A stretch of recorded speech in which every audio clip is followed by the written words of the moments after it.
अस्सलाम वालेकुम दोस्तों, जैसे कि हम स्मार्ट सिटी डेवलप कर रहे हैं, स्मार्ट सिटी के अंदर इसके जो पिलर्स होते हैं उसके अंदर सस्टेनेबिलिटी एक की सेगमेंट है।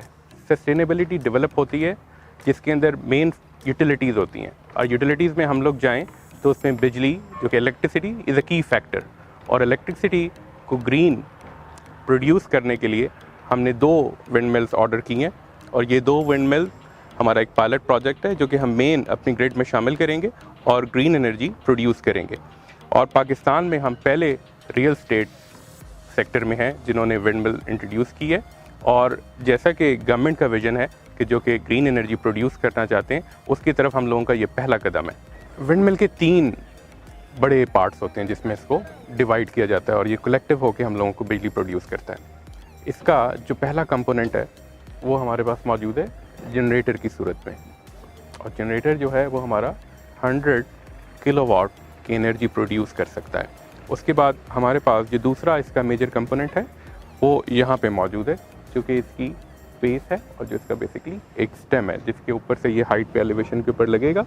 और तीसरा हमारा पार्ट है ब्लेड्स, और ब्लेड्स जब रिवॉल्व करेंगे वहाँ से एनर्जी प्रोड्यूस होगी, यहाँ पे हमारे पास जनरेटर में आएगी। जनरेटर के बाद हमारी इलेक्ट्रिसिटी की जो ग्रिड है उसमें शामिल हो जाएगी, जिससे आप लोगों के बिलों को वो ऑफसेट करेगी। और हम पाकिस्तान के पहले रियल स्टेट डेवलपर हैं जिन्होंने ग्रीन एनर्जी को प्रोड्यूस किया, जो कि हमारी गवर्नमेंट का भी विजन है, जो ज़्यादा से ज़्यादा हम रिन्यूएबल एनर्जी पे जाएं। मैंने आपको 3 बड़े पार्ट्स के बारे में बताया था। पहला मैंने आपको बताया था स्टेम, दूसरा मैंने आपको बताया जनरेटर, तीसरा मैंने आपको बताया ब्लेड्स।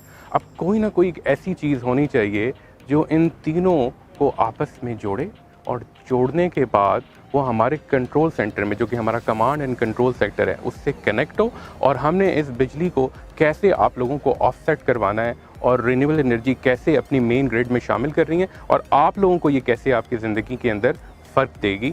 ये वो पार्ट है जिसको हम कहते हैं कंट्रोलर।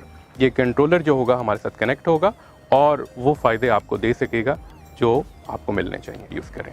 तो अब मैं बताना चाहता हूँ कि जब ये विंड मिल आएंगी तो हम इसको कैसे एनर्जी का ऑफसेट बनाएंगे और इससे क्या फ़ायदा हो सकता है।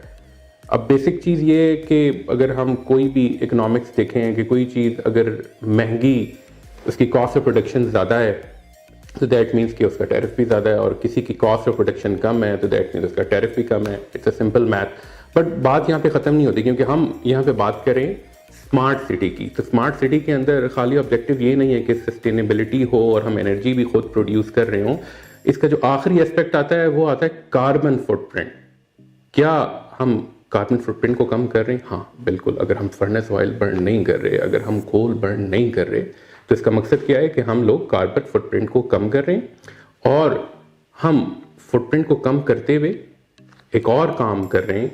उसका मकसद क्या है कि हम कम कॉस्ट में इसको प्रोड्यूस करें, और इसको हम फिर अपनी नेशनल ग्रिड के अंदर भी शामिल करेंगे, और फिर वो लोगों को मिलना शुरू हो जाएगी। और इसी तरीके से ये हमारा इनिशिएटिव और हमारी कोशिश, पाकिस्तान के हम पहले डेवलपर हैं, और हम जब नेशनल ग्रिड में इसको शामिल करेंगे, शामिल करने से लोगों के पास ये वापस आएगी और लोगों को इससे बहुत ही ज़्यादा सस्ती बिजली मिल पाएगी। मेरा नहीं ख्याल कि किसी दूसरी ऐसी जगह पे आपको हमारी नॉर्दर्न टेरिटरी में आपको आसानी से मिल पाएगी जहाँ पे आप विंड के थ्रू बिजली प्रोड्यूस कर सको। तो credit goes to our chairman and group CEO who has decided the land which can give you an ample amount of energy. क्योंकि अगर हम सोलर की बात करते हैं उसका बहुत फ़ायदा भी है, और बट उसका एक प्रॉब्लम भी है, क्योंकि जो सनलाइट है वो तो हाफ ऑफ द आवर्स होती है।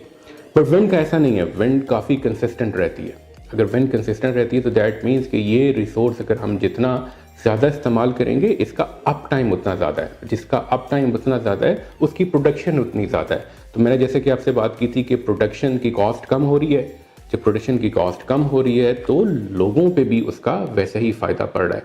तो स्मार्ट सिटी का जो प्रोग्रेटिव है उसके अंदर बड़ा की फैक्टर सिर्फ प्रोड्यूस करना नहीं है, उसका मकसद है clean and green. So that means कि it is carbon free as well, और कार्बन फ्री के लिए ये 2 मेथड्स रिन्यूएबल के बहुत ही ज़्यादा आइडली सूटेबल है।